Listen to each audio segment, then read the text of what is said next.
और मौलवियों के चमत्कारों में इतना ही दम है तो हम अपने देश के जवानों को बर्फ की वादियों और रेगिस्तान की तपती धूप में अपने फौजी भाइयों को हम मरने के लिए बॉर्डर पे क्यों भेजते हैं? अरे हटाओ इन फौजी भाइयों को और खड़े कर दो सरहद पर उन बाबाओं और मौलवियों की फौज जो मंच पर बैठकर चमत्कार के दावे करते हैं।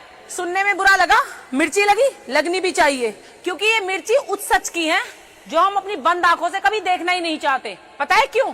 क्योंकि सच कड़वा होता है और पाखंड की उम्र बहुत छोटी होती है। याद रखना, मैं ईश्वर और अल्लाह के खिलाफ नहीं हूँ, मैं उस दुकानदारी के खिलाफ हूँ जो ईश्वर और अल्लाह के नाम पर चलाई जा रही है।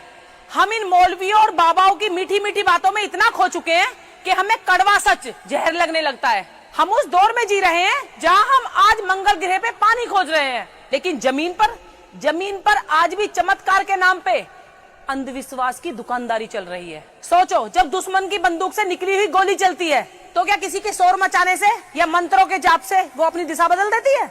नहीं, बिल्कुल नहीं। उसे रोकने के लिए जवान की छाती का लोहा और उसकी सालों की ट्रेनिंग और हिम्मत काम आती है।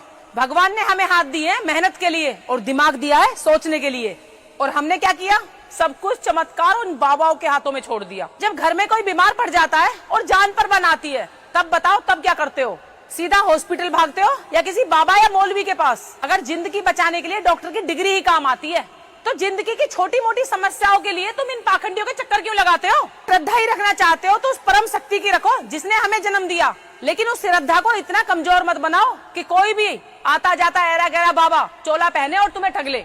अगर वाकई में श्रद्धा रखनी है तो उस जवान की रखो जो तुम्हारी नींद के लिए अपनी रातें कुर्बान कर देता है। श्रद्धा ही रखना चाहते हो तो उस किसान और वैज्ञानिक पर रखो जो इस देश का पेट और भविष्य सींच रहे हैं, क्योंकि ईश्वर हर जगह है, मंदिर और मस्जिद में भी और हम सबके अंदर भी। अब वक्त आ गया है, उठो और अपने दिमाग की खिड़कियां खोलो। पाखंड की चादर ओढ़ के सोने से अच्छा है कि तरक्की कड़क धूप में जाग जाओ।